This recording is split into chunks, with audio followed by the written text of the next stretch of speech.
I can sure you कि ये session आपके विश्वास को जस्ट 100 गुना और बढ़ाने वाला है। आपके फेद को इस इंडस्ट्री को लेके, इस डायरेक्ट सेलिंग के कॉन्सेप्ट को लेके बहुत क्लियर करने वाला है। और इनकी पूरी जर्नी कैसे रही, नन अदर देन हमारे honourable, mind blowing, great personality, honest, ethical, मतलब जो वर्ड आप बोले, कैलकुलेटिव, आप जो वर्ड बोलोगे ना, जो एक अच्छा शब्द होता है किसी व्यक्ति के लिए, किसी पर्सनालिटी के लिए, किसी सीईओ के लिए, किसी नेटवर्कर के लिए, किसी ट्रेनर के लिए, किसी मोटिवेशनल स्पीकर के लिए, वो सारे शब्द सर के ऊपर सूट करते हैं। वो सारे शब्द पे वो भली भांति परिपक्वता के साथ काम करते हैं। तो ऐसे ही एक पर्सनालिटी से आज हम मिलेंगे और उनका नाम है क्या क्या बोलूं, डॉक्टर की उपाधि दे दो, एक नए मोटिवेशनल स्पीकर की। डॉक्टरेट मींस डायरेक्ट सेलिंग के ऊपर डॉक्टरेट, राइट? पीएचडी वाला डॉक्टरेट नहीं। तो जितना आप उपाधि दे दे वो कम है। भैया यूट्यूब लाइव हो गया, मैं सोच रही हूँ डीके सर के आने से पहले लाइव हो जाए, सर को इंट्रोड्यूस करने से पहले लाइव हो जाए भैया। यूट्यूब लाइव हो गया है सोनम, लाइव हो चुका है। जो लिंक हम डेली यूज करते हैं वही लिंक है। ऐसे में चैट हिस्ट्री में, चैटिंग के अंदर में ग्रुप में शेयर कर दीजिए, जितने ग्रुप्स हैं आपके पास वो भी शेयर कर दीजिए उसमें। ये चैटिंग में चला गया, चैट विंडो में चला गया, सभी के यूज करो। मैं उसके अलावा व्हाट्सएप ग्रुप में मैं शेयर कर दे रहा हूँ। हाँ, क्योंकि भैया बहुत सारे लोग अभी आने के इच्छुक होंगे और हमारी हॉल पूरा हो चुका है ना, मीटिंग हॉल पूरा हो चुका है, तो लोग नहीं आ पाएंगे। हाँ, जैसे यूट्यूब लाइव पे, जैसे यूट्यूब लाइव पे डाल रहा हूँ, यूट्यूब लाइव का सारे जितने मेजर ग्रुप उसमें डाल दिया गया लिंक। पर डे लिंक वही यूज होता है, इसलिए मैक्सिमम लोगों के पास में है। वैसे फॉर इन्फॉर्मेशन यदि बताऊं तो इसमें यूट्यूब पे भी 250 लोग क्रॉस कर चुके हैं। वाओ वाओ, अमेजिंग, मजा आने वाला है। ज्यादा देरी ना करते हुए, जिस पर्सनालिटी से हम मिलने वाले हैं उस ग्रेट पर्सनालिटी को मैं इनवाइट कर लेती हूँ। क्लैपिंग तो पता नहीं आवाज आएगी नहीं आएगी, बट हाँ, मैं यहाँ से क्लैपिंग कर सकती हूँ। वार्म वेलकम, हैंड रेज करा लेते हैं। Yes. A warm welcome, none other than a great personality, Mr. DK Saran sir. Sir, please, अगर आप सुन रहे हैं तो एक बार say hi. Hi, how are you? कैसे हैं आप सब? ग्रेट सर, बढ़िया, परफेक्ट। और सर बताएं। बहुत शानदार है, बहुत एक्साइटेड है लोग इस सेशन के लिए।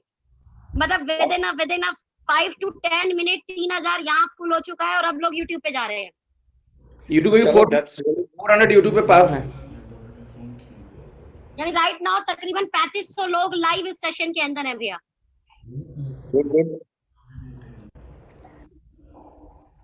We are very thankful to you कि आपने टाइम दिया, वक्त दिया।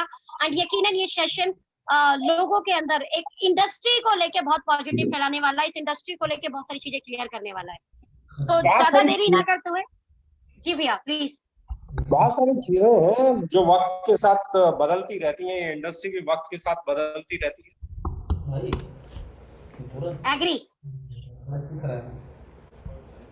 जी भैया, मुझे लगता है शुरू करना चाहिए सेशन को। संवाद शुरू करें।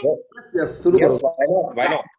भैया, संवाद का पहला क्वेश्चन जो अमूमन मैं संवाद में करती हूँ, और वो है आपका डायरेक्ट सेलिंग का आज तक का अनुभव, एक्सपीरियंस आप अगर बताना चाहें। मैं चाहूंगी लोगों को या आपके मुंह से सुनने का मौका मिले। हमने तो बहुत बताया हुआ है आपके बारे में। डायरेक्ट सेलिंग का अनुभव 1999 में मैंने अपना सफर शुरू किया था, और अभी अगर मैं बात करूं तो एक लगभग 2 दशक होने वाले हैं इस इंडस्ट्री में। और जब एक्सपीरियंस की बात आती है तो एक्सपीरियंस कभी भी एक तरफा नहीं होता है। एक्सपीरियंस दोनों तरह का होता है, अच्छा भी और बुरा भी, खट्टा भी और मीठा भी। तो मेरा अनुभव भी बहुत मिश्रित सा अनुभव रहा है। कभी बहुत अच्छा दौर भी देखा है, कभी बहुत स्ट्रगलिंग फेज भी देखा है। इनफैक्ट मैं बात करूं, इस इंडस्ट्री को मैंने बहुत बदलते हुए, ढलते हुए देखा है, उभरते हुए देखा है, चलते हुए देखा है, दौड़ते हुए देखा है। इस इंडस्ट्री के अलग अलग फेज देखे हैं, इस इंडस्ट्री में काम करने वाले लोग देखे हैं, अलग अलग तौर तरीकों से, अलग अलग धारणाओं के साथ काम करने वाले लोग देखे, अलग अलग सोच, अलग अलग दायरे को लेकर चलने वाले लोग देखे। अगर मैं अपनी बात करूं तो मेरा भी मानना ये है कि मेरा अनुभव भी बिल्कुल वैसा ही है जैसा एक सिक्का होता है, उसके दोनों पहलू होते हैं, हेड भी होता है, टेल भी होता है। द सेम वे मेरा भी अच्छा और बुरा अनुभव रहा। और इनफैक्ट अगर मैं बात करूं तो मैं मेरी जो बात कर रहा हूं, अगर अपनी बात कर रहा हूं, तो वो अनुभव ओवरऑल 20 साल सम हाउ अगर मैं बात करूं, कुछ बहुत बेहतरीन फैसले और कुछ बहुत कमजोर फैसलों भरा रहा। कुछ ऐसे फैसले जिन्होंने न सिर्फ नाकामयाबी दी बल्कि क्वेश्चन मार्क भी लगा दिए, और कुछ ऐसे फैसले जिन्होंने कामयाबी भी दी, पैसा भी दिया, नाम भी दिया, दौलत भी दी, शोहरत भी दी, सब कुछ दिया। तो एक लंबी जर्नी है, और जितना हम लंबी जर्नी में जाएंगे वो मेरे हिसाब से ये सेशन उसी में चला जाएगा। आगे इसको बढ़ाते हैं, जैसे जैसे सवाल आते जाएंगे, मुझे लगता है ये जर्नी उन्हीं में डिस्क्राइब होती चली जाएगी। जी बहुत ही सोनम। शानदार, बहुत शानदार।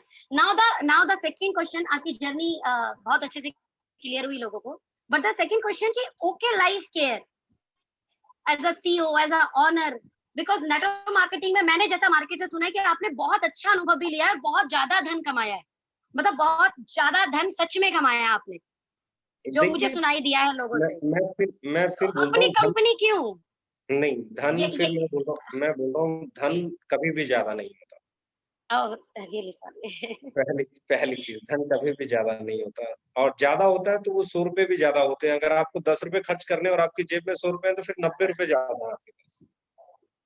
एग्री, टोटली और एग्री। अगर और आपकी जेब में 1 लाख रुपए है और आपको आपका खर्चा 1.5 लाख का है, तो फिर 1 लाख भी कम। हम्म। तो ऐसे में मैं जिस परिवार से आता हूँ वो बहुत मतलब नॉर्मल परिवार था, जहाँ जरूरतें तब भी कम थी, आज भी कम है। तो मुझे लगता है मैं 50,000 रुपया भी जब अपने टाइम में कमाया होगा मैंने कभी, तो भी वो मेरे लिए ज्यादा ही रहा होगा, कम मेरे लिए कभी नहीं रहा। By the grace of God मेरी जरूरतें कम रही, क्योंकि मैंने कभी कोई ऐसी आदतें, ऐसे शौक पाले ही नहीं जो मुझे परेशान करें या मुझे लगे कि मेरा आने वाला जो पे आउट है वो कम है।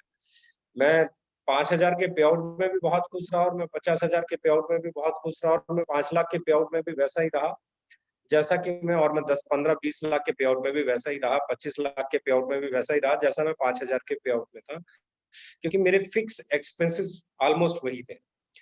तो बट ऑब्वियस है, मैं कभी भी है ना पे आउट, पैसे ज्यादा, धन ज्यादा, इसमें बिलीव नहीं करता, क्योंकि ये तो आप पे डिपेंड करता है। आप 1 करोड़ रुपया कमाते हो और 1.5 करोड़ रुपया खर्च करते हो, तो वो भी कम है आपके लिए, आप लायबिलिटी ले लेंगे। अगर आप विजय माल्या जी की बात करें तो उन्होंने बहुत पैसा बनाया लेकिन कम पड़ गया। तो मैंने कम कमाया या ज्यादा कमाया, लेकिन एक चीज की संतुष्टि है, वो ये है कि मेरे को कभी कम नहीं पड़ा। मैं कभी डेप्ट पे नहीं चला, मैं कभी लोन पे नहीं चला, मैं ठीक चला। तो दैट यही मैं बाकी के लीडर्स और डिस्ट्रीब्यूटर्स से कहना चाहता हूँ कि जितने भी डायरेक्ट सेलर हैं, इल्यूजन में मत फंसो, शो ऑफ में मत जाओ, इसे शो बिजनेस मत बनाओ। सबसे पहली जरूरत है आपका घर चले, और उसके बाद आपकी जेब में अगर 1,000, 2,000, 5,000 रुपए भी सेविंग अगर आपका जा रहा है, तो आप ज्यादा कमा रहे हो। लेकिन अगर आप लाख, 1.5 लाख, 2 लाख कमा के और फिर आप ऐसी सिचुएशन में हो जहां आपके पास लॉकडाउन में खर्चा चलाने के लिए भी पैसा नहीं बचे, तो फिर आप गलत, आप प्रोफेशन में तो सही हो जहां से आप लाख, 1.5 लाख, 2 लाख कमा रहे हो, लेकिन गलत सर्कल में हो, गलत हैबिट्स में हो, गलत जोन में हो, जहां शायद मुझे नहीं लगता आप शोबिज में पढ़ के आने वाले समय में भी सरवाइव करने में चैलेंजेस रहेंगे। तो पहली चीज तो ये कि धन कमाने से रिलेटेड अगर मैं बात करूं, तो मैं तो जब 5,000 कमाता था तो भी मेरे लिए लगता था सरप्लस है, क्योंकि मेरी कोशिश रहती थी 2-3 हजार में काम चल जाए मेरा। तब जब मैं इंडस्ट्री में आया तो सिर्फ 17 साल का था, तो उस उम्र में फैमिली रिस्पॉन्सिबिलिटीज थी नहीं, तो 5,000 रुपए भी पॉकेट मनी के लिए बहुत होते थे, और उन दिनों तो हकीकत में बहुत होते थे। राइट। द सेम वे जब आप बात करते हैं कि सीईओ क्यों बना, आपकी लाइफ केयर को क्यों लीड कर रहा हूँ, तो ये एक क्वेश्चन मार्क है जो पूछने वाला बनता है। मुझे लगता है कि कोई आदमी अगर स्कूटर भी रिपेयर करता है, कोई मैकेनिक है, तो एक दिन वो भी चाहता है कि उस दिन उसकी एक अपनी एजेंसी हो, या वो किसी बड़े शोरूम में काम करे, किसी छोटी दुकान में या रोड पे बैठ के काम नहीं करे। राइट। तो ग्रोथ तो राइट है हम सबका, एज ए लीडर भी, एज ए डायरेक्ट सेलर भी, एज ए डिस्ट्रीब्यूटर भी, एज ए सीईओ भी, एज ए मैनेजर भी, एज ए डायरेक्टर भी, एज ए ह्यूमन बीइंग अगर मैं बात करूं तो सबका हमारा एक राइट है कि हमें ग्रो करना चाहिए। हमें लाइफ मिली है, उसको अगर हम एक्सप्लोर नहीं करेंगे, आगे नहीं बढ़ेंगे, तो उस लाइफ का कोई मायना, कोई मतलब रह नहीं जाएगा। तो ग्रोथ तो सबको करनी होती है, और अब उस ग्रोथ में सबसे बड़ी चीज है कि आप कितने लोगों को सपोर्ट कर सकते हैं, आप कितने लोगों तक उन चीजों को लेके जा सकते हैं जो आइडियोलॉजी है। क्योंकि मुझे लगता है कि मेरी या एक लीडर की, किसी भी लीडर की इमेज है ना, उसकी अपनी पर्सनल कोई इमेज नहीं होती है। उसकी इमेज बनती है और बिगड़ती है उसकी कंपनी से। जैसी उसकी कंपनी की पॉलिसीज होंगी वैसी उसकी इमेज बन जाएगी। जैसे मैं बात करूं, एक आदमी है, साधु है, संत है, और वो चंबल में लुटेरों और डाकुओं के बीच में रहने लग जाता है, तो बाकी लोगों को लगेगा कि भैया ये भी लुटेरा होगा, ये भी। अगर कोई आदमी बार में बैठ के, सब जहां पे विस्की पी रहे हो, वाइन चल रही हो, या कोई भी अल्कोहल का कोई भी फॉर्मेट यूज कर रहे हो लोग, वहां अगर कोई आदमी अपनी ग्लास के अंदर रेड बुल डाल के या एपी का जूस डाल के भी बैठ जाएगा, एप्पल जूस डाल के भी बैठ जाएगा, तो लोगों को लगेगा कि ये भी बेवड़ा ही है। द सेम वे मुझे लगता है कि एक लीडर की इमेज जो है, उसकी अपनी कोई इमेज नहीं होती। वो जिस कंपनी में काम कर रहा है, जिस माहौल में वो बैठा है, जहां वो एक्टिविटी कर रहा है, वो उस लीडर की इमेज को बिल्ड करता है या बिगाड़ता है। क्योंकि आपकी कंपनी, और मुझे लगा कि मेरी सोशल जो एक्सेप्टेंस है, सोशल एक्सेप्टेंस, उसमें एक चीज हमेशा बाधा रही, और वो बाधा थी कि लोगों को कभी लगा नहीं कि ये सही बिजनेस करता है। क्योंकि डायरेक्ट सेलर को लेके 95 से लेके और अभी तक लोग, अभी तक जहां इतने लखपति भी आ गए हैं, करोड़पति भी आ गए हैं, महंगी महंगी लग्जरी गाड़ियां भी लेके लोग घूम रहे हैं, फिर भी एक अलग इमेज के साथ सोसाइटी में उन्हें देखा जाता है। पता नहीं क्या काम करते हैं, पता नहीं कैसा काम करते हैं। तो मुझे लगा कि वो सोशल एक्सेप्टेंस में बैरियर है। तो मैंने बहुत बार सोचा कि मैंने कभी ऐसा कोई काम किया नहीं कि सोशल एक्सेप्टेंस में कोई बैरियर आना चाहिए। तो सोशल एक्सेप्टेंस में जब बैरियर को ढूंढने के लिए मैं निकला, तो मुझे एक ही चीज समझ में आई कि जो प्रोडक्ट हम बेच रहे हैं, लोगों की नजर में जिस रेट में हम बेच रहे हैं,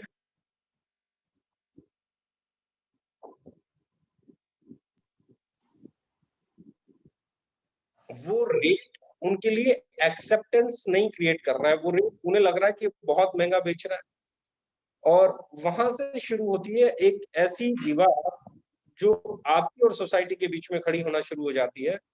लोगों को लगता है कि यार ये कुछ गलत कर रहा है, क्योंकि ये जिस रेट पे प्रोडक्ट बेच रहा है, इस रेट में तो प्रोडक्ट होता ही नहीं है।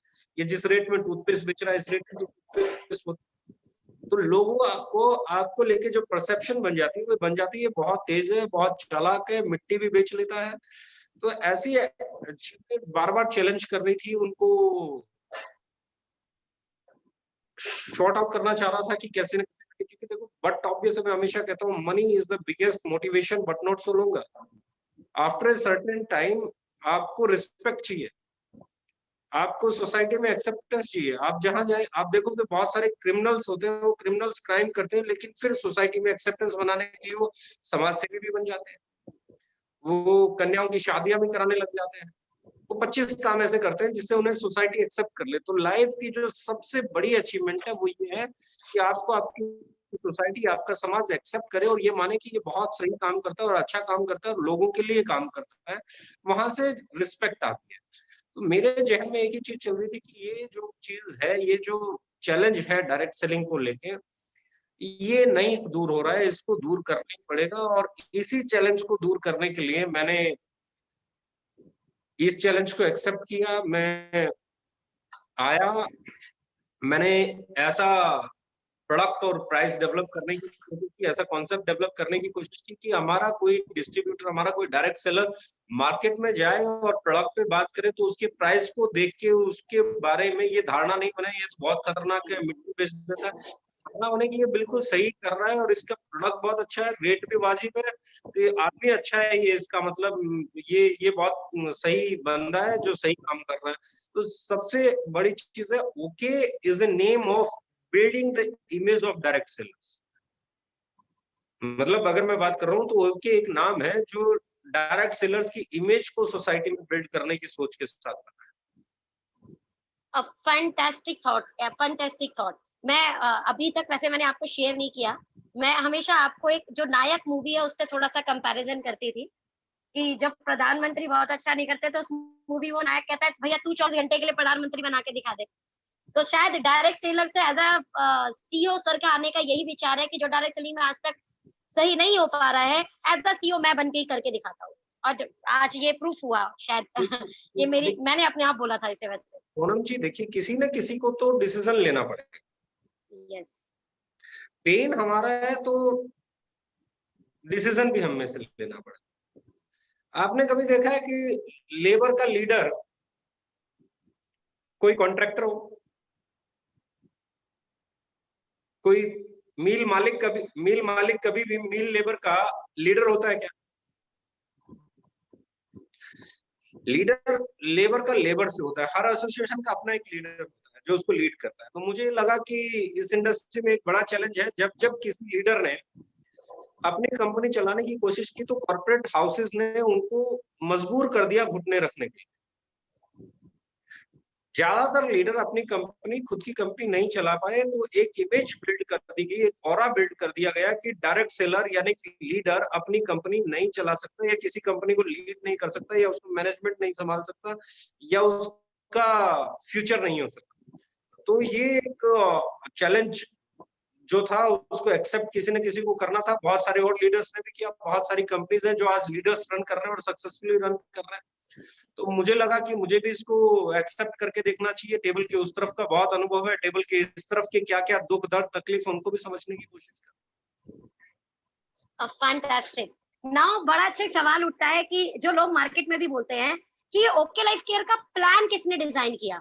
इवन क्योंकि मार्केट में अगर बाइनरी प्लान पे चले जाएं तो कैपिंग लगा के इनकम को कटिंग की जाती है, जनरेशन में चले जाएं तो डेप्थ कटिंग, बिर्थ बहुत सारी बिल्डिंग, मतलब ये रेवोल्यूशनरी प्लान, मतलब आप कैसे लॉन्च कर पाए, कैसे दिमाग में ये चीज आपके आई, और ये फैंटास्टिक काम कर रही है मार्केट में आज। मैं फिर एक चीज बोलता हूँ, एक लीडर जब आता है ना, एक मतलब अगर मुझसे बोलो कि कोई आदमी को, मजदूर को घर बनाने के लिए दे दिया जाए, एक मिस्त्री को घर बनाने के लिए दे दिया जाए कि ये ले तेरा घर है तू बना, तो मुझे लगता है वो उसकी दीवारें बहुत सीधी खड़ी करेगा, उसकी सफाई बहुत अच्छे से करेगा, उसका फ्लोर बहुत ऐसा बनाएगा, और सबसे बड़ी चीजें जो वो करेगा ना, वो करेगा उसका प्लम्बर का काम बहुत अच्छा होगा, उसे पता होगा पानी की किस ग्रेड पे बाहर निकलेगा।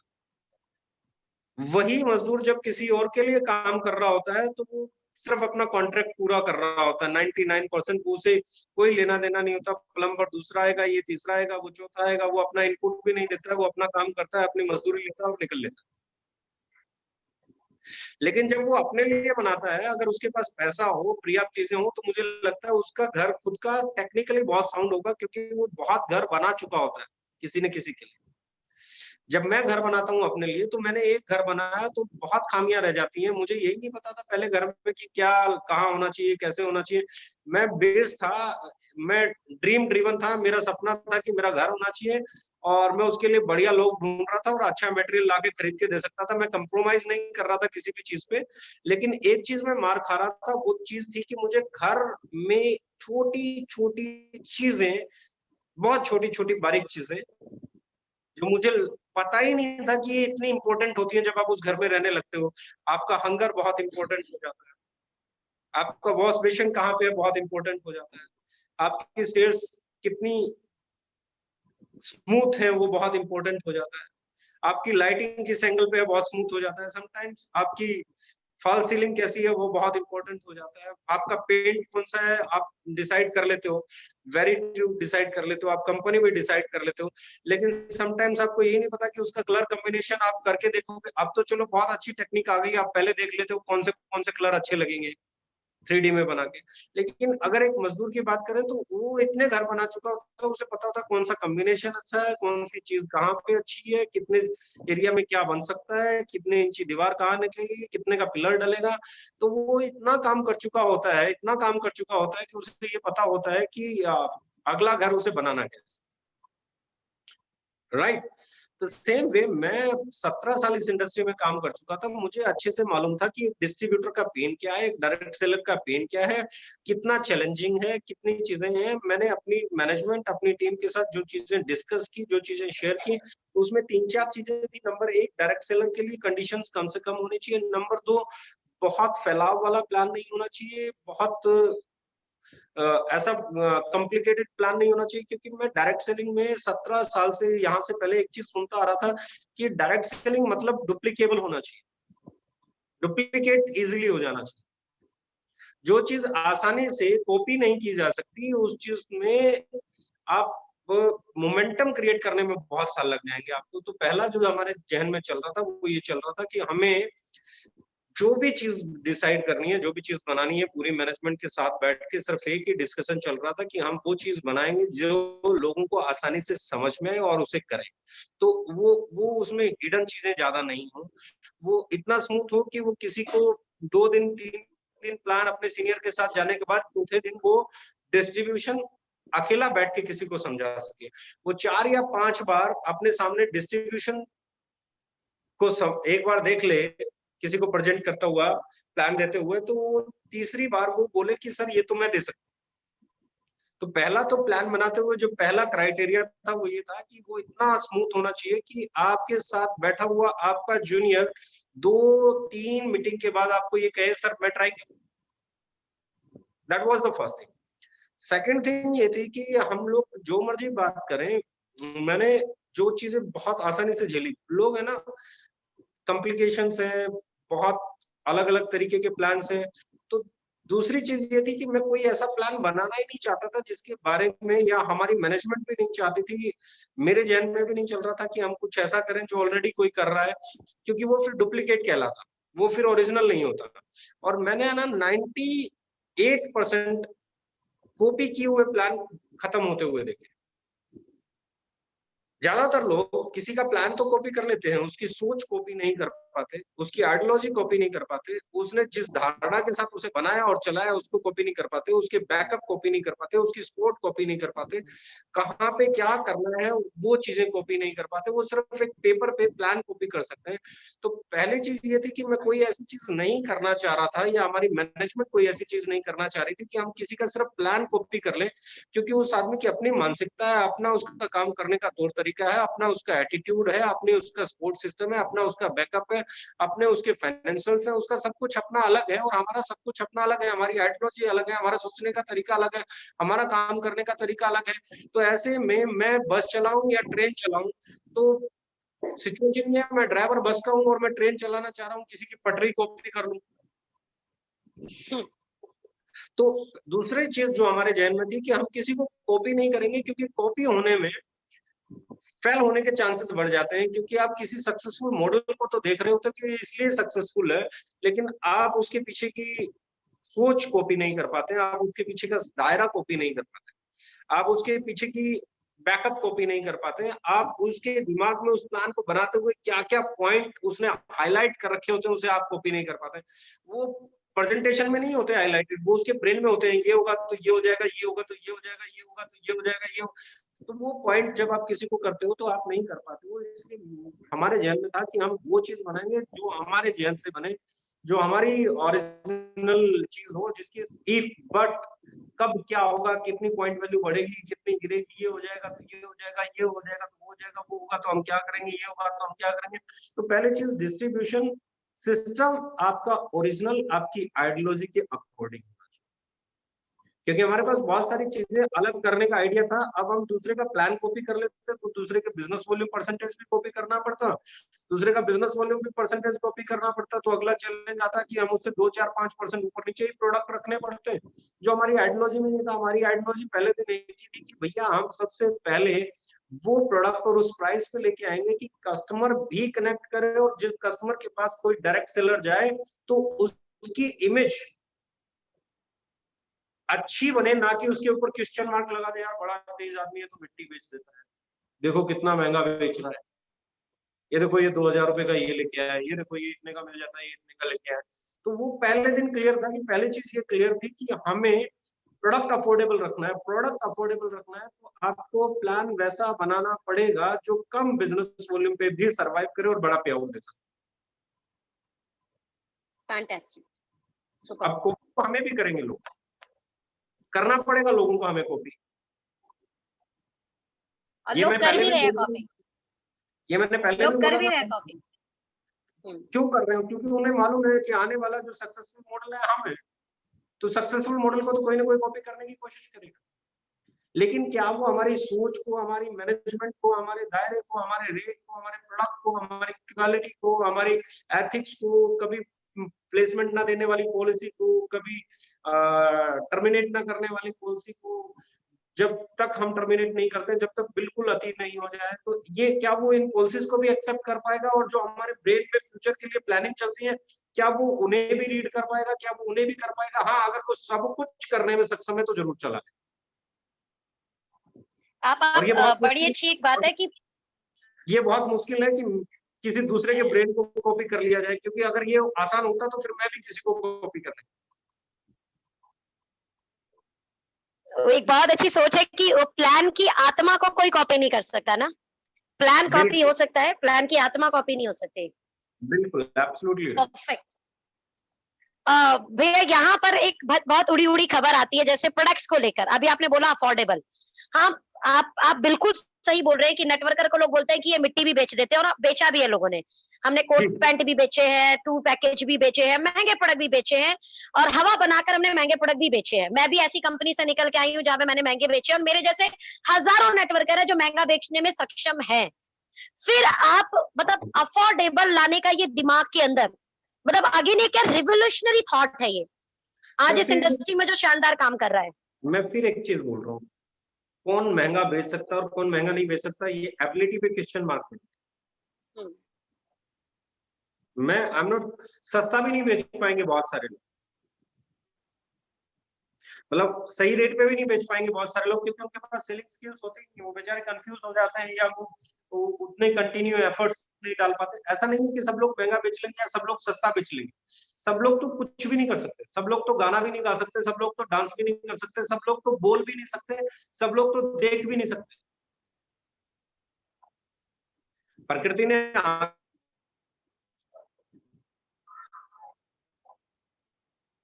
आवाज चली गई।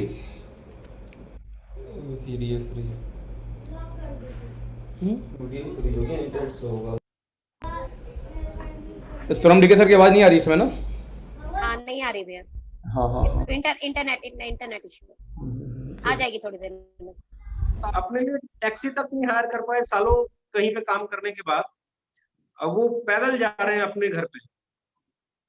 मतलब कितनी विडंबना और कितना दर्द देती होंगी ये तस्वीरें जब हमें देखने को सोशल मीडिया पे मिलती है कि कोई पैदल जा रहा है, कोई अपनी माँ को गोदी में लेके जा रहा है, कोई कैसे जा रहा है, कोई कैसे जा रहा है, कोई छोटे से बच्चे को गोदी में लेके बरसात में पैदल चल रहा है, कोई कहीं पे सो रहा है, कोई साइकिल पे 1400-1500 किलोमीटर। तो सब लोगों के लिए तो कुछ भी नहीं है, लेकिन एक चीज जो है वो ये है कि आप प्रोडक्ट महंगा बेचो या सस्ता बेचो, आप प्रोडक्ट महंगा बेचो, मैं महंगे के खिलाफ कभी नहीं, महंगा बेचो, लेकिन वो उसी क्लास का प्रोडक्ट होना चाहिए। आप अल्टो को मर्सिडीज बना के मत बेचो, आप मर्सिडीज को मर्सिडीज बेचो, आप ऑडी को ऑडी बना के बेचो, आप ऑडी के कंपैरिजन की चीज लाओ आप बेचो। कि ये इंग्रेडिएंट डिसाइड करता है और कोई चीज डिसाइड नहीं करती कि आपने क्या इंग्रेडिएंट डाले। तो मैं सिर्फ एक ही चीज कहता हूँ, ऐसा थोड़ा ना कि आने वाले समय में हो सकता है हम भी 2000 का प्रोडक्ट बेचें, लेकिन वो मार्केट में 2000 का बिक रहा होगा ट्रेडिशनल मार्केट में, तब बेचेंगे। कल हो सकता है हम 20,000 का कोई प्रोडक्ट लॉन्च, लेकिन वो मार्केट में 20,000 वर्थ में बिक रहा होगा तब बेचेंगे। ऐसा नहीं मार्केट में आपका बिक रहा हो 2000 का और आप बेचने चले जाओ 5,000। तो महंगा सस्ता, मैं फिर कहता हूँ, दो पटरियां बिछी हुई है, एक रेट की और एक वेट की। मार्केट में आपका वेट कितना है प्रोडक्ट का और उसका रेट क्या है, ये डिसाइडेड है। क्वालिटी अलग अलग, क्वालिटी का अलग अलग। ऐसा थोड़ा ना कि ट्रेडिशनल मार्केट में क्वालिटीज नहीं है। ट्रेडिशनल मार्केट में जाओगे आपको 100 रुपए का भी परफ्यूम मिलेगा, 1500 का भी मिलेगा, 7,000 का भी मिलेगा, 10,000 का भी मिलेगा, 50,000 का भी मिलेगा, 2 लाख का भी मिलेगा। परफ्यूम की बात करूँ तो देयर आर स्लैब्स, लेकिन उन स्लैब्स के पीछे जस्टिफिकेशन है, उन स्लैब्स के पीछे स्टोरीज नहीं है, उन स्लैब्स के पीछे ऑथेंटिसिटी है। तो आपका प्रोडक्ट अगर ऑथेंटिक है तो आप 5,000 का भी बेचो, कहाँ तकलीफ है? आपका प्रोडक्ट अगर ऑथेंटिक है तो 500 रुपए के रेट को जस्टिफाई करता है तो 500 में बेचो, 50 को जस्टिफाई करता है तो 50 में बेचो। वैल्यू फॉर मनी डिलीवर करना और ट्रेडिशनल मार्केट के कट टू कट रहने का प्रयास करना ही हमारी आइडियोलॉजी है। हम ना सस्ता बेचते हैं ना महंगा बेचते हैं, हम कंपटीशन के प्राइस पे बेचते हैं और कंपटीशन का बेंचमार्क हमने ट्रेडिशनल मार्केट डिसाइड किया हुआ है। कोई कंपनी डिसाइड नहीं किया हुआ कि वो कंपनी इतना बेचती है तो हम भी इतने का बेचेंगे, या हमने कोई भी डायरेक्ट सेलिंग कंपनी को कभी भी टारगेट किया ही नहीं। हमने किसी भी डायरेक्ट सेलिंग कंपनी को कभी भी कंपैरिजन में लिया ही नहीं। हमने कभी भी किसी को देख के हमारे प्रोडक्ट के रेट और ये डिसाइड किए ही नहीं, क्योंकि अगर उनको देख के डिसाइड करते तो 2, 4, 5%, 7% का डिफरेंस पैदा करते और उस पर हम लोग प्ले करने की कोशिश करते। लेकिन हमारा डिफरेंस ट्रेडिशनल मार्केट के साथ है। समटाइम्स हम उनसे 2-4% सस्ते होते हैं, समटाइम्स हम उनसे 2-4-5% महंगे होते हैं। तो हमारा जो कंपैरिजन होता है प्रोडक्ट लॉन्च करते हुए, हम ट्रेडिशनल मार्केट में देखते हैं उसका प्राइस क्या है और उसके बाद डिसाइड करते हैं। जी सोनम जी। सुपर। अभी एक क्वेश्चन पर्सनल है भैया। पर्सनल ये है कि आप वैसे सच में बहुत अंदर से सॉफ्ट है, बहुत काइंड हार्टेड है, बट कुछ लोग बोलते हैं कि आप एरोगेंस है। देखिए ये इसको थोड़ा सा, हाँ, अग्रेसिव है, एरोगेंस है, इसको आप समझो। मैं फिर वही एग्जांपल देता हूँ, एक सिक्का हेड और टेल से बना है। इस दुनिया में कोई ऐसा आदमी बना नहीं होगा जो सिर्फ और सिर्फ एक कैरेक्टर को कैरी करे।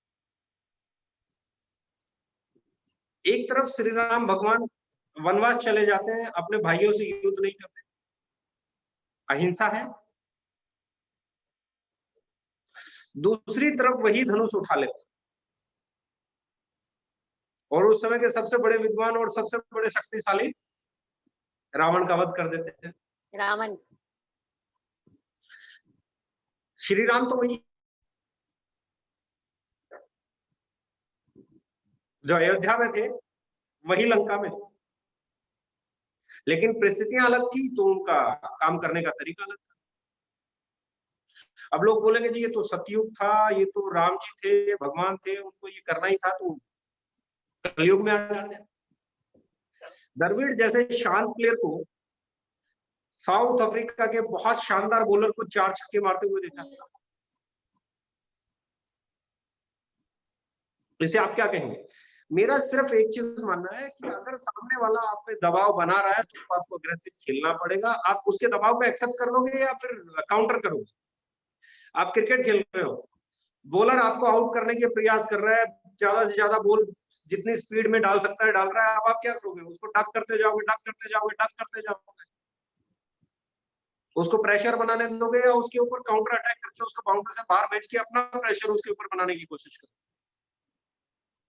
मैंने द्रविड़ को छक्के मारते हुए देखा, मैंने द्रविड़ को छक्के मारते देखा है और मैंने सहवाग को डॉट बॉल खेलते हुए देखा है। ये परिस्थितियां डिसाइड करती हैं कि आप अग्रेसिव खेलेंगे या डिफेंसिव खेलेंगे। तो जैसे आपका अपोनेंट खेलता है आपको खेलना वैसे ही पड़ता है। जब कोई आप पे दबाव बनाता है तो आपको बदले में दबाव बनाना होता है, जब कोई आपको सम्मान देता है तो आपको सम्मान देना होता है।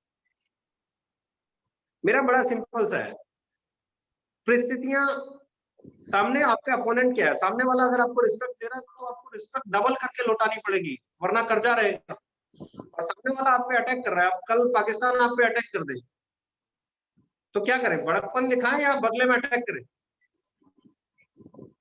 दो देशों का कंपटीशन है, दोनों जीतना चाहेंगे। दो कंपनियों का कंपटीशन है, दोनों जीतना चाहेंगे। दो लीडर्स का कंपटीशन है, दोनों जीतना चाहेंगे। लेकिन सिर्फ एक ही चीज है, अग्रेशन हर इंसान में है, डिफेंसिव हर इंसान हो सकता है, रिस्पेक्ट हर आदमी को देनी आती है, प्यार हर आदमी को करना आता है, अपमान हर आदमी झेल सकता है, अपमान हर आदमी कर सकता है। ये डिपेंड सिर्फ आप पे नहीं करता, ये डिपेंड समटाइम्स सामने वाले पे। अगर मैं प्रैक्टिकल बात, मैं समटाइम्स बहुत अग्रेसिव खेलता हूँ, मैं समटाइम्स बहुत डिफेंसिव खेलता हूँ, पर मैं प्रोटेक्टिव खेलता हूँ। जो मेरा फेवरेट गेम है वो अग्रेसिव नहीं है, वो डिफेंसिव नहीं है, वो प्रोटेक्टिव है। मैं अपनी टीम को, अपने लीडर्स को, अपने साथ काम करने वाले लोगों को, अपने स्टाफ को प्रोटेक्ट करके काम करने की कोशिश करता हूँ कि उनके ऊपर कम से कम परेशानी आए। तो प्रोटेक्टिव जब आप होते हो, अब मुझे लगे कि मेरे लीडर हैं, कोई गलत कर रहा है तो आपको उसे समझाना ही पड़ेगा, आपको उसे कहना ही पड़ेगा, आपको उसको बोलना ही पड़ेगा। देखिए 2 चीजें समझ लीजिए, when you are running an organization, when you are leading an organization, there is nothing personal. आपको उस ऑर्गेनाइजेशन को बेहतर बनाने के लिए कभी अच्छे कभी सख्त कदम भी लेने पड़े। और मेरा मानना है, मेरे बारे में मुझे नहीं मालूम कौन क्या कहता है, पर मुझे लगता है कि अभी अगर मैं पीछे को भी भूल जाऊं तो 3.5 साल बहुत होते हैं। 3.5 साल में बहुत सारे लोग मेरे साथ काम कर रहे हैं, वो अच्छे से बता सकते हैं मेरा नेचर क्या है, मैं लोगों के परवाह करता हूँ नहीं करता हूँ, एरोगेंट हूँ नहीं हूँ। तो you people can tell that. आप लोग मेरे से ज्यादा आज मुझे जानते हैं, क्योंकि मैं तो काम में बिजी रहता हूँ, मुझे तो अपना पता ही नहीं होता है। मुझे तो अभी लॉकडाउन में अपना पता चला है कि मैं भी हूँ। सर आज आज आज पूरी दुनिया वैसे जान चुकी है आपके थॉट को, आपके विचार को, कि आप किस लेवल पे सोच के काम करते हैं। इवन ये तो कहीं ना कहीं अगर हमारे ओपोनेंट भी जान चुके हैं, वो अलग बात है कि वो कुछ भी बोले, बट हाँ ये जान चुके हैं कि आप किस थॉट के साथ काम करना चाहते हैं। देखिए अपोनेंट कोई भी हो ना, अपोनेंट आपके लिए ना सबसे बड़ी ताकत आपका अपोनेंट ही होता है। एक अच्छा अपोनेंट, एक स्ट्रॉन्ग अपोनेंट आपको बेहतर खेलने के लिए मजबूर कर देता है, क्योंकि आप बेहतर नहीं खेलोगे तो अपोनेंट बहुत आसानी से जीत जाए। इसलिए हमेशा अपोनेंट की रिस्पेक्ट करो, वो आपको बेहतर करने के लिए मोटिवेट करे। जो कंपनीज आपको चैलेंज कर रही है उनको रिस्पेक्ट करो, क्योंकि वो आपको और बेहतर होने की प्रेरणा देती हैं, वो आपको तैयारी की, वो आपकी प्रैक्टिस कराते हैं।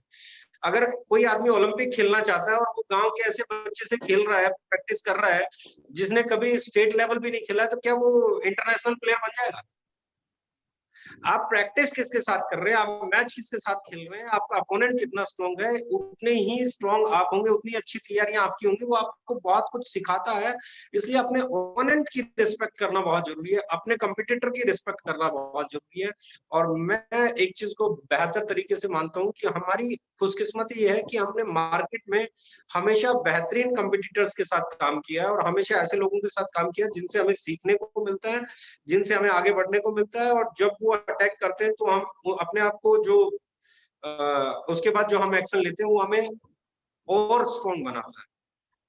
तो बहुत इंपॉर्टेंट है, आपका कंपटीटर को लेके आपका नजरिया बहुत पॉजिटिव होना चाहिए, आपके कंपटीटर को लेके आपके दिल में बहुत रिस्पेक्ट होनी चाहिए, क्योंकि ही इज द वन जो आपको बड़ा बनाता है। आपको बड़ा बनाने के पीछे पूरी तरह आपका कंपटीटर का हाथ होता है, आपके साथ खेलने वाले का हाथ होता है। तो ऐसे में मार्केट को रिस्पेक्ट देना, अपोनेंट को रिस्पेक्ट देना, कंपटीटर को रिस्पेक्ट देना अगर आपने सीख लिया तो फिर आप डिजर्व करते हैं सक्सेस।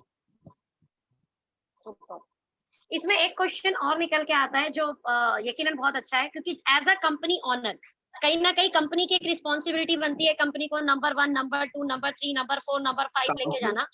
बट आपने, आई कंप्लीट माय क्वेश्चन, सॉरी भैया, बट आपने हमेशा अचीवर्स पे, कि मैं अचीवर्स, इतने अचीवर्स, ये achiever, achiever number 1, achiever number 2, company world के टॉप 100 या इंडिया के टॉप 10 अचीवर्स में ओके लाइफ केयर के लीडर का नाम जाए, ये थॉट अपने आप में एक रेवोल्यूशनरी थॉट है। ये इसके पीछे का प्लीज बताएं कुछ। सबसे पहली चीज तो ये समझ लो कि डायरेक्ट सेलिंग में ओनर कोई नहीं होता है, एक डिसीजन टेकर होता है। I am not owner, I am CEO of this company, और आप लोगों के बिहाफ पे, राइट? यहाँ एक डिसीजन टेकर होता है, ओनर कोई नहीं होता, क्योंकि ओनर की फीलिंग तो एक एक डिस्ट्रीब्यूटर में होती है। मैं देखता हूँ रोज वो सोशल मीडिया पे पता नहीं किस किस से भिड़ जाता है, क्योंकि उसकी फीलिंग अपनी कंपनी को लेके यही है कि ये मेरी कंपनी है, और जिसके जहन में ये फीलिंग है ना, ये मेरी कंपनी है, कंपनी उसी की है, बाकी किसी की नहीं होती। I don't believe in this ownership and all. मैं सीईओ हूँ और मुझे सीईओ कहलाना ज्यादा खुशी देता है। मैंने कभी नहीं कहा होगा कि मैं डायरेक्टर हूँ, मैं एमडी हूँ, मैं ये हूँ। मुझे हमेशा एक फीलिंग जो है ना, मुझे ये लगता है कि every direct seller is a owner of his own business. हर डायरेक्ट सेलर अपने बिजनेस का ऑनर है। I am just a CEO, मैं सिर्फ एक डिसीजन टेकर हूं। मेरे बाद कोई और होगा, उसके बाद कोई और होगा, उसके बाद कोई और होगा, उसके बाद कोई और होगा। क्या मैं ही रहने वाला हूं? एक दिन तो आएगा ना जब मैं नहीं हूं। तो कंपनी जब तक ओनर से चलती है तब तक कंपनी नहीं चलती, कंपनी जब सिस्टम से चलती है तब कंपनी चलती है, कंपनी में जब मैनेजमेंट काम करती है तब कंपनी चलती है। पहली चीज तो मुझे कभी ये फील नहीं है, और ना मैं बनना चाहता हूँ, I am not an owner, और मैं बनना भी नहीं चाहता हूँ। मुझे एक ही फीलिंग अच्छी है कि मेरी कंपनी में काम करने वाला, इस कंपनी में काम करने वाला मेरा एक एक कुलीग वो ऑनर है, वो उस फीलिंग के साथ काम करता है। राइट। सेकंड पार्ट जो बहुत इंपॉर्टेंट है, जिस पे मैं बात करने जा रहा हूँ, जो बहुत ही इंपॉर्टेंट है, वो ये है कि दो चीजें हैं। आप चपाती खाने की सोच लेके चपाती बना रहे हो, या चपाती बनाने की सोच के बाद, देखो अगर आपको बहुत भूख लगी, आप खाना चाहते हो, और फिर आप चपाती बनाने या खाना बनाने किचन में जाते हो और उस भूख को से डिस्परेट होके वो खाना बना रहे हो, तो मुझे नहीं लगता वो अच्छा खाना बनेगा, क्योंकि उसके पीछे हंगर है। और जब आप किचन में जाते हो, उठते हो और ये कहते हो मुझे आज बहुत अच्छा खाना बनाना, आराम से खाना बनाना है, बहुत प्यार से खाना बनाना, और आराम से आप खाना बनाते, राइट। अब आप खाना खा रहे हो, दोनों ही कंडीशन में आपने खाना खाया, एक कंडीशन में आपने बहुत टेस्टी खाना खाया और दूसरी कंडीशन में आपने भूख मिटाने के लिए खाया। भूख मिटा। अब इन दोनों में बनाने वाले आप ही थे, एक के पीछे आपकी हंगर ड्राइव कर रही थी और दूसरे के पीछे आपका जो है पैशन ड्राइव कर रहा था, राइट।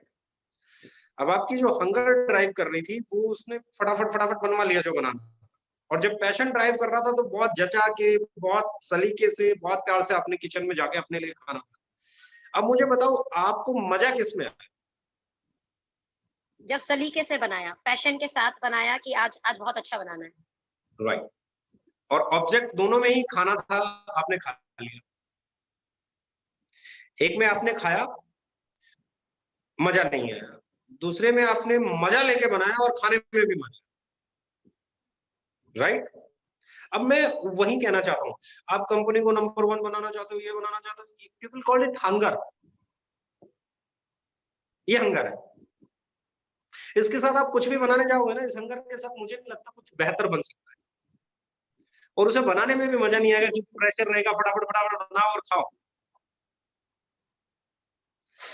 और लीडर्स को सक्सेसफुल करना है, अपने साथ डायरेक्ट सेलर्स को सक्सेसफुल करना है, ये है पैशन। अपने साथ काम करने वाले लोगों को सक्सेसफुल बनाना है, ये है पैशन। हंगर और पैशन में डिफरेंस है, और मैं हंगर के पीछे नहीं भागता हूं, मैं पैशन के लिए काम करता हूं। अगर पैशन के साथ काम कर रहा हूं तो फिर एंजॉय करके उसकी सक्सेस का भी मजा आता है। सुपर, फैंटास्टिक, बहुत मजा आया, बहुत मजा आया। बस एक लास्ट भैया, अभी मुझे लगता है सभी लोग सुन रहे हैं, एक फ्यूचर प्लानिंग, आपका विजन, और ओके लाइफ केयर आगे और भविष्य में क्या क्या करने वाली है, और हमारे लिए क्या क्या नई नई चीजें हैं। फ्यूचर प्लानिंग एक ही है कि हमने तेजी से उन लोगों को कंपनी में लेके आए हैं जो लोग इस कंपनी को और बेहतरीन बना सकते हैं। मैनेजमेंट एस्पेक्ट पे अगर मैं बात करता हूँ, जो सबसे बड़ी चीज है, आज भी हमारे नए ऑपरेशन हेड ने ज्वाइन किया है।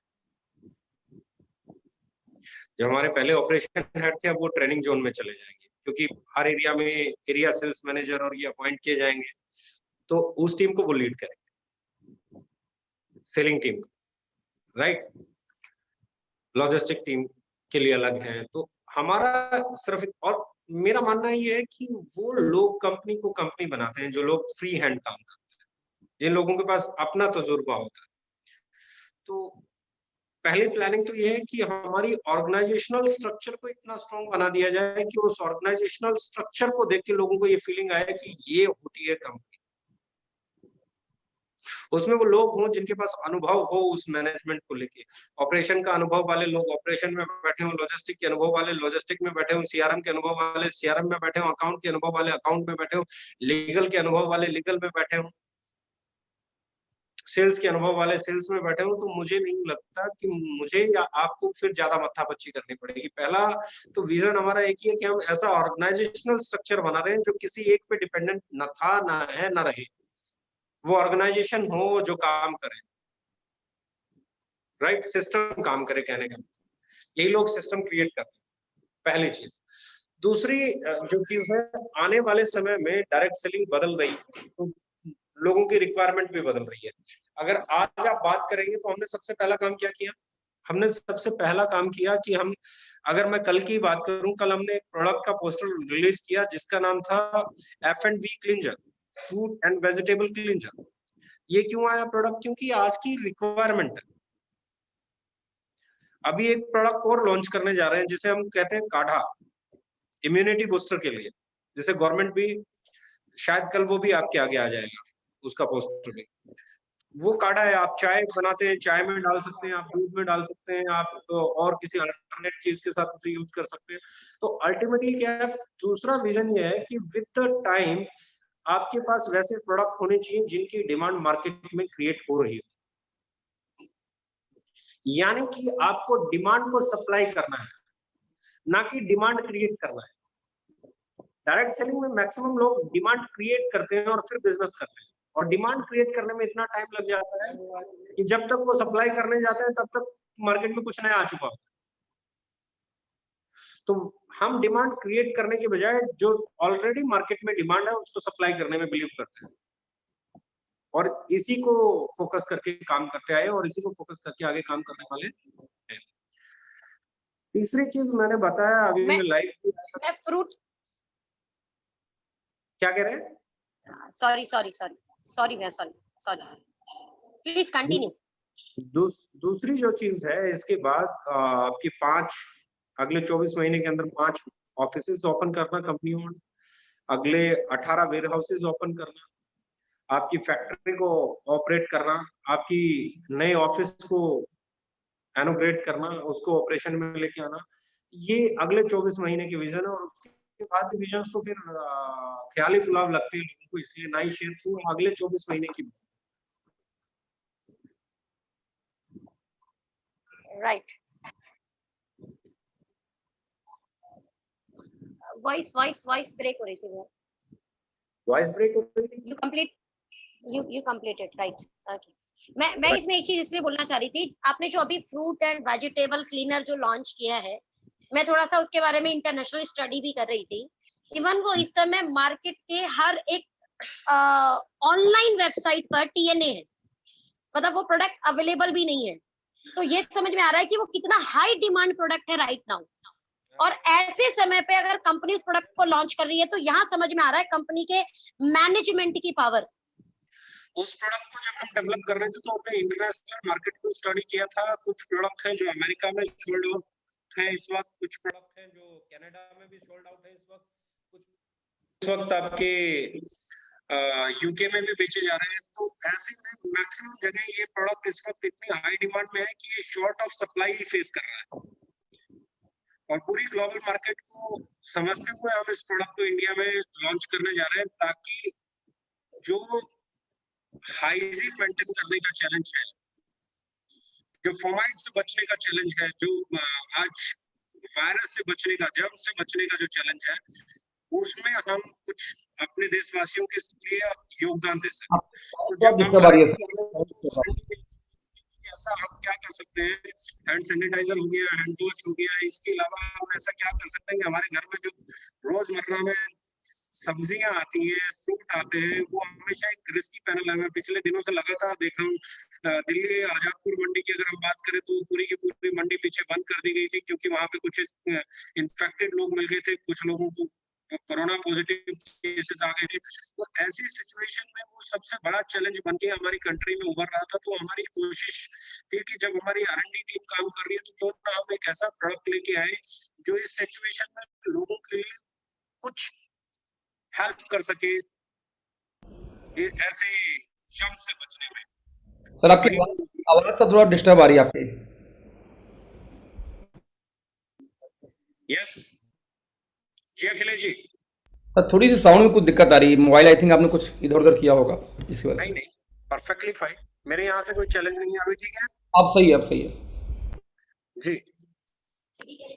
वॉइस काफी पतली हो गई थी पहले, मतलब पहले नॉर्मल वॉइस आ रही थी, अभी वॉइस बहुत पतली है, पतली वॉइस हो गई है। एक्चुअली ईयरफोन सर आज यूज नहीं किया, नहीं था, थोड़ा सा दिक्कत आ रही, कोई नहीं। ओके अभी ठीक है? या परफेक्ट परफेक्ट। Yes please.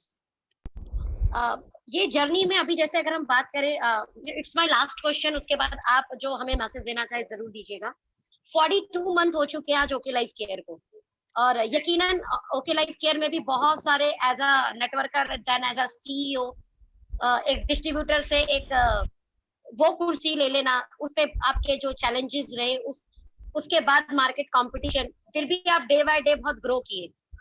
ऐसी थॉट, ऐसा क्या चीज है जिसने इस सब चीजों में आपको बहुत ग्रोथ दिलाई है भैया? बिकॉज आज ओके लाइफ केयर यकीनन मार्केट के लिए एक रेवोल्यूशनरी कंपनी में अगर वर्ड यूज करूं तो इट्स अ परफेक्ट वर्ड, और ये एक बहुत बड़ी चीज होती है किसी भी कंपनी के लिए, 42 महीने के अंदर किसी के लिए रेवोल्यूशन क्रिएट करना, इवन इंडस्ट्री के लिए रेवोल्यूशन क्रिएट करना। सोनम जी, इसे अगर हम समझने की कोशिश करें, मेरी आवाज आ रही है ना? हाँ जी सर हाँ जी। सही तो नहीं आ रही, थोड़ी सी दिक्कत है। आपका जो परफेक्ट, जो पहला मोड था वो बहुत परफेक्ट था, उसके बाद जब फोन ठीक से नहीं, आपकी आवाज भी नहीं आ रही है मुझे प्रॉपर। आपकी भी सर स्वेटर आई थोड़ी सी। आपकी आवाज भी मुझे प्रॉपर नहीं आ रही है, बहुत लो आ रही है। आपका कनेक्शन तो ठीक है ना? नहीं सर, सोनम का आवाज सही है, आपकी आवाज में बस इशू आ रही है, सोनम की आवाज मुझे प्रॉपर नहीं आ रही। और आपके यहाँ फिर नेट की इशू होगी फिर। चलो एनीवेज, अभी आवाज आ रही है? जी आ रही, आ रही। हाँ जी हाँ जी। इसको अगर हम समझे ना, तो दो चीजें मैंने पहले बता दिया कि रिवोल्यूशनरी क्यों है, क्योंकि हमने डायरेक्ट सेलर के चैलेंज को समझा, उसके ओवर प्राइसिंग के चैलेंज को समझा, उसके प्लान के चैलेंज को समझा, प्लान को हमने सिंप्लीफाई किया, हमने प्रोडक्ट के प्राइस को अफोर्डेबिलिटी के कैटेगरी में लेके आए, हमने ट्रेनिंग एजुकेशन वो डेवलप की, हमने पूरे का पूरा तरीका वो अपनाया जिससे डायरेक्ट सेलर और कस्टमर इजीली एक दूसरे के साथ कनेक्ट कर सके। पहला रिवोल्यूशन तो हम यही किए, क्योंकि बाकी कंपनीज में बहुत बड़ा चैलेंज था इंडिया में कंज्यूमर और डायरेक्ट सेलर के बीच में कनेक्ट करने के लिए ना, हमें बहुत ड्रीम एम्बिशंस पता नहीं क्या क्या जगाने पड़ते। मतलब कस्टमर को कनेक्ट करना है तो पहले इनकम दिखाओ, कस्टमर को कनेक्ट करना है तो आपको सपना दिखाओ, कस्टमर को कनेक्ट करना है तो गाड़ी दिखाओ, कस्टमर को कनेक्ट करना है तो फ्यूचर दिखाओ, कस्टमर को कनेक्ट करना है तो इनकम दिखाओ, कस्टमर को कनेक्ट करना है तो आने वाले समय में लाखों रुपए के चेक दिखाओ। हम यहाँ पे रिवोल्यूशनरी हमने ऐसा कुछ नहीं किया, हमने कस्टमर को कनेक्ट कैसे डायरेक्ट सेलर कर सकता है वो प्रोडक्ट लॉन्च किए, उस प्राइस पे लॉन्च किए, और डायरेक्ट सेलर की जब सेल हो तो उसके घर में ठीक घर चलाने लायक एक आमदनी उसके घर पे कितना जल्दी कितनी कम सेल पे जा सकती है उसको डिजाइन किया। तो इसलिए वो रिवोल्यूशन बन और गया। ये चीज उन्होंने शानदार काम किया। मैं हमेशा कहता हूँ जब भी कोई आदमी किसी प्रॉब्लम का किसी चैलेंज का सॉल्यूशन देगा तो उसको बिजनेस करना आसान हो जाएगा। बिजनेस सिर्फ एक ही चीज में बसता है, वो ये है कि do you have solutions of the challenges, do you have solution of the problems. क्या लोगों की प्रॉब्लम का सॉल्यूशन है आपके पास? और डायरेक्ट सेलिंग में लोगों की प्रॉब्लम थी ओवर प्राइसिंग, उनकी प्रॉब्लम थी साइड मेंटेनेंस, उनकी प्रॉब्लम थी 25 तरह की कंडीशंस, हमने उसको सिंप्लीफाई किया और लोगों ने हमारे साथ कनेक्ट होना शुरू हुआ। एक रिवोल्यूशन जनरेट एक सॉल्यूशन से ही होता है। हमने सॉल्यूशन दिया तो वो रिवोल्यूशन बना, अगर हम सॉल्यूशन नहीं दे पाते तो वो रेवोल्यूशन नहीं बनता। सर दूसरी मैं मानता हूँ ओके लाइफ केयर के 42 मंथ्स को लेके वो ये है कि हमने जो अभी मैंने पहले बोला था कि हम लोग है ना हंगर के लिए काम नहीं करते, हम इतना टर्नओवर कर देंगे, हम इतना बड़ा कंपनी बना देंगे, हम इंडिया के नंबर 1 बन जाएंगे, हम वर्ल्ड के। आपकी आवाज फिर गड़बड़ हो गई सर, आवाज गड़बड़ हो गई सर। उस पैशन में काम करते हैं कि हमारे साथ जो लोग आए वो प्रोडक्ट बेच के उनकी इमेज, उनकी सोशल एक्सेप्टेंस कितनी अच्छी हो। और आवाज सर डिस्टर्ब है इस समय, आवाज सर सही नहीं आ रही ठीक से। यदि ये अखिलेश में सही आ रही थी, वैसे मुझे सही आ रही है। नहीं सोनम, तो मैं लैपटॉप में हूँ ना, मुझे देख पा रहा हूँ। मैं भी लैपटॉप पर हूँ। अखिलेश जी आपके एंड पे प्रॉब्लम है? मैं भी लैपटॉप पे हूँ भैया, आवाज इस समय अच्छी है, बीच में हुई थी डिस्टर्ब बट अभी अच्छी आ रही है। चैटिंग इस समय डीके सर का दिखा भी रहा है, इंटरनेट स्पीड सही है इनकी। व्हाइट आ रहा है ना, बीच में रेड आया था, अभी व्हाइट आ रहा है। चैटिंग चेक करो, तुम अकेले नहीं हो, बहुत लोग हैं मेरे यहाँ पे, सबसे अच्छी इंटरनेट होगी, मैं दावा कर सकता हूँ। गड़बड़ है, अभी आपका रेड दिखा रहा है, अभी आपका रेड दिखा रहा है भैया। अब आप बोल रहे हो तो रेड दिखा रहा है आपका, राइट नाउ व्हाइट है, अभी ठीक है। जी sir. Sir please please please आप कंटिन्यू प्लीज। तो दूसरा 42 मंथ्स में हम लोगों ने जो काम किया ना, वो हंगर के लिए नहीं काम किया, हमने पैशन के लिए काम किया। हमने लोगों को कनेक्ट करने के लिए, कस्टमर को कनेक्ट करने के लिए, अच्छे प्रोडक्ट डेवलप करने का पैशन, कस्टमर को अफोर्डेबल प्राइस पे अच्छी क्वालिटी, अच्छा लुक, अच्छा फील देने का पैशन, बार बार खुद को इम्प्रूव करने का पैशन, अपने चलते हुए प्रोडक्ट को डिसकंटिन्यू करके उसको और बेहतर बना के लाने का पैशन, हमारे मीटिंग्स को करने का पैशन, हमारे लीडर्स को सक्सेसफुल बनाने का पैशन। तो जब पैशन लगा होता है तो सक्सेस आ जाती है। और फिर मैं कहता हूँ आपकी मेहनत के बाद ऊपर वाले की आप पे रहमत बहुत जरूरी है, तो वो रहमत हमें मिलती रही, इसलिए हम ग्रो करते हैं। फैंटास्टिक, सुपर, बहुत बढ़िया।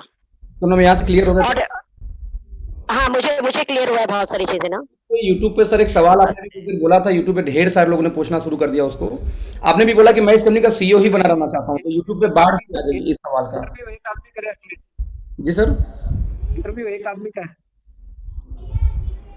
हाँ बिल्कुल, आपने बोला ना मैं सीईओ हूँ, मैं ऑनर नहीं, तो वो उसे वो लग रहा है हाँ क्या पे ले गए। सर, जो मार्केट में र्यूमर है क्या वही सही है सर? कैसे उसको थोड़ा सा क्लियर? क्या रूमर? जैसे आपने बोला ना कि मैं सीईओ बना रहना चाहता हूँ, तो मार्केट में तो हर कंपनी वाले लोग सोच रहे हैं आप नौकरी पे हैं। चलो किसी कंपनी के पास इतना अच्छा नौकर है, इससे बढ़िया क्या हो सकता है?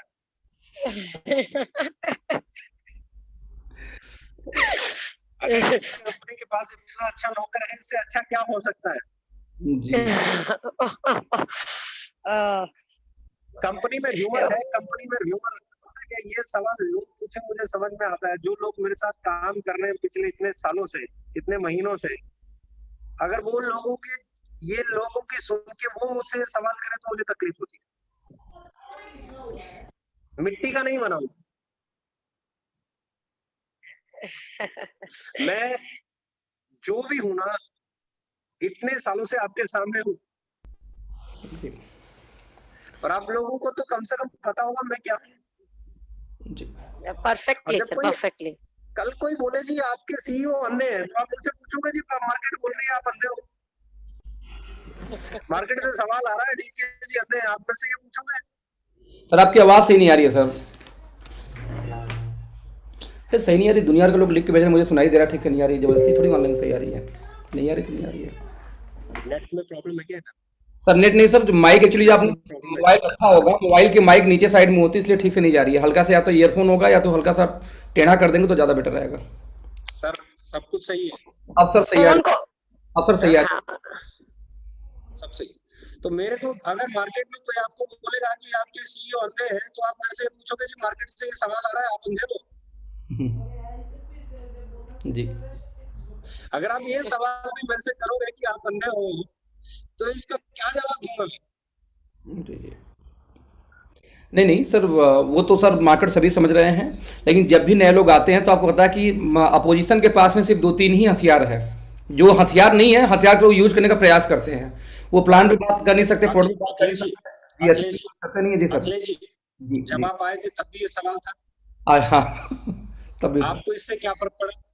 कोई नहीं सर, हमें तो अभी भी नहीं फर्क पड़ता। जो आज आ रहे हैं उनके लिए भी यही सवाल है, उनको क्या फर्क पड़ेगा? जी जी जी।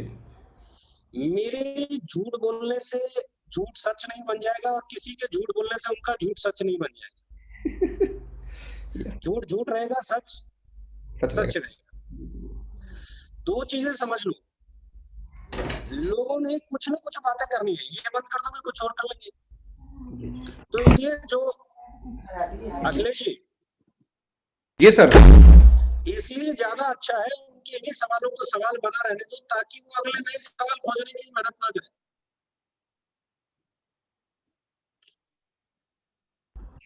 फैंटास्टिक। आज एक सवाल तो पूछे सर, मैं यहाँ आ रहा है पेस्टिसाइड, मैं यहाँ पर मैं भैया एक और कर लूं प्लान के रिगार्डिंग। हाँ प्लीज। मैं एक सवाल और करना चाहूंगी, और सवाल एक्चुअली बहुत अच्छा है। वो अभी जैसा मुझे पता चला था मैनेजमेंट से कि हमने फरवरी क्लोजिंग को इस बार टर्नओवर वाइज बीट किया है, मतलब उससे अच्छा हमने टर्नओवर किया है। सर कुछ बोलना चाहेंगे, मतलब जो कोरोना टाइम में भी मैनेजमेंट ने जो करके दिखाया है, यहाँ पर हमारे लीडर्स ने करके दिखाया है, उसके उसके विषय पे कुछ देखो हमारे सभी। मुझे बहुत सिंपल चीजें समझ में आती हैं। मैं बोल रहा हूँ कि हमने पिछले टर्नओवर को क्रॉस किया है, तो ये मेरे बोलने से नहीं हो जाएगा, ये हमारे लीडर्स के पे आउट बोलेंगे मार्केट में जाके।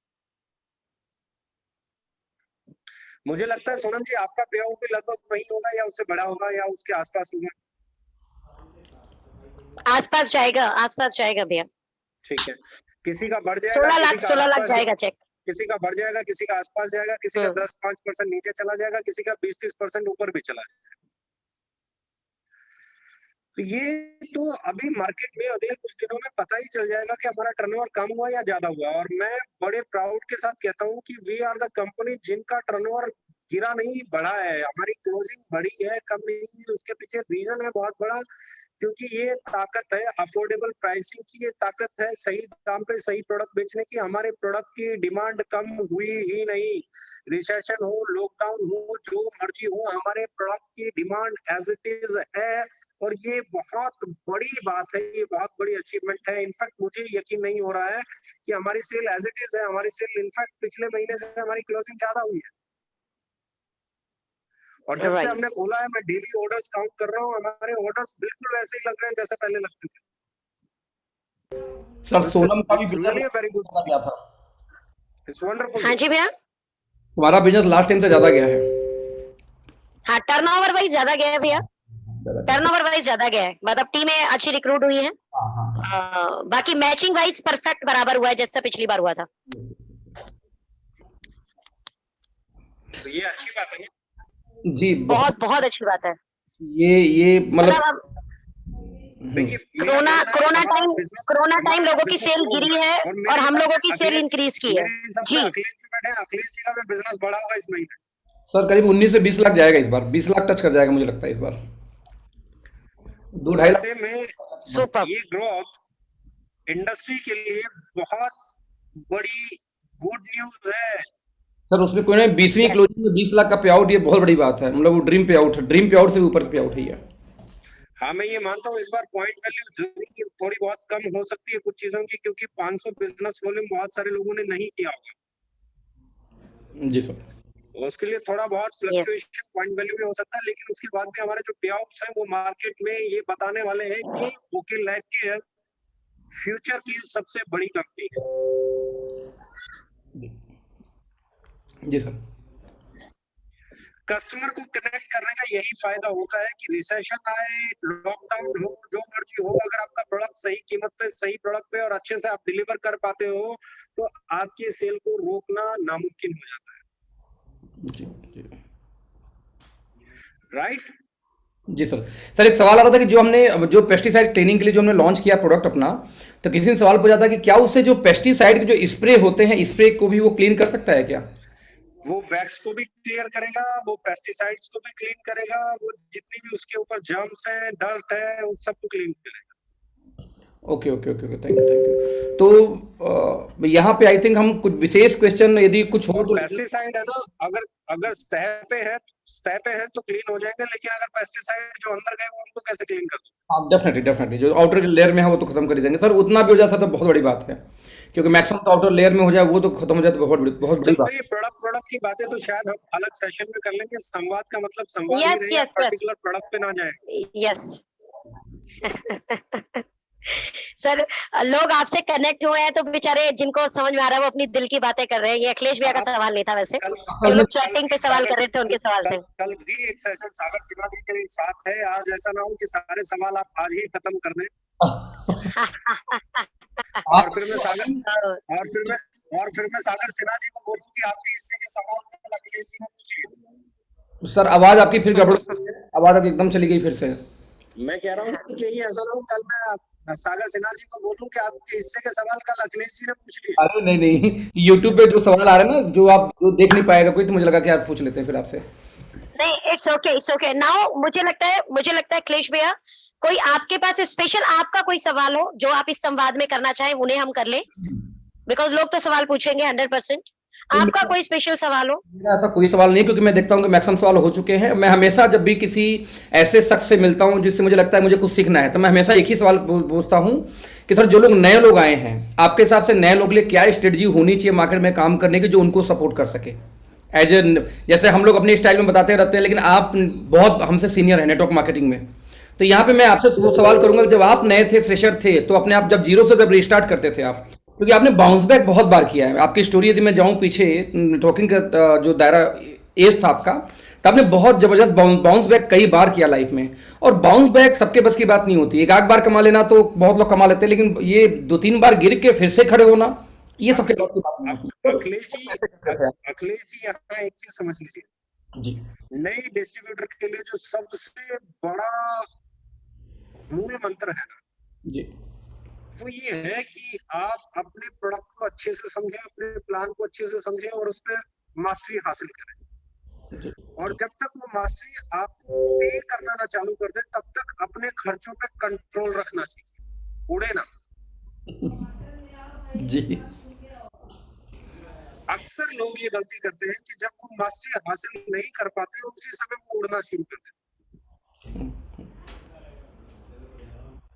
जी मैं हमेशा कहता हूँ अपने प्रोडक्ट पे, अपनी मार्केट को अच्छे से समझे, अपने कंपटीटर को अच्छे से समझे, अपने प्रोडक्ट को अच्छे से समझे, अपने प्लान को अच्छे से समझे और उस पर मास्टरी हासिल करें। और जब वो मास्टरी आपको पे करना शुरू कर दे, तब उड़ान भरे।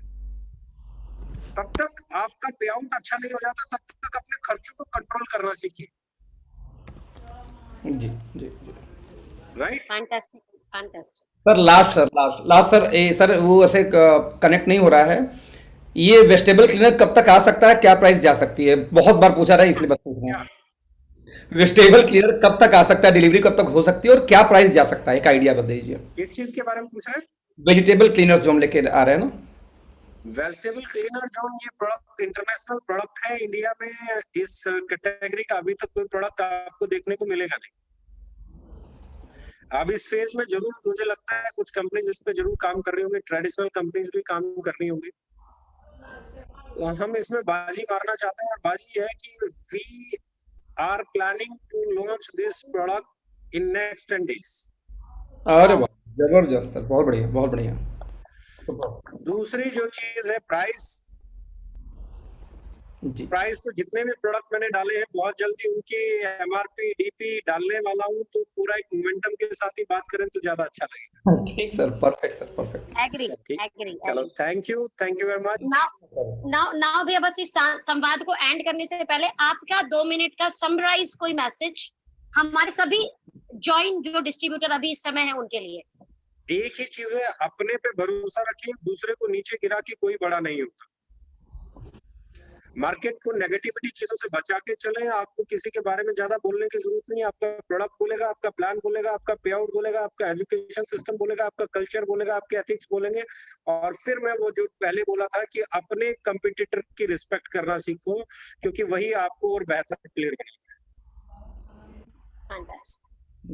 Mind blowing message. Thank you so much again, दिल से हमारे सभी डिस्ट्रीब्यूटर के साथ आपका शुक्रिया, आपने वक्त दिया। Wish you all the best.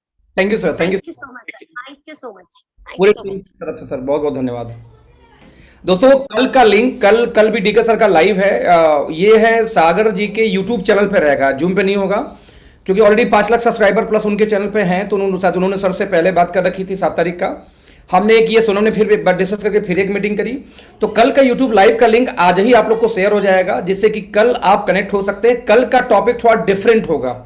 ऐसी कई बातें थी जो अनछुए भी रह गए हैं, ऐसे कई पहलू हैं क्वेश्चन आंसर जो मुझे लगता है कि सभी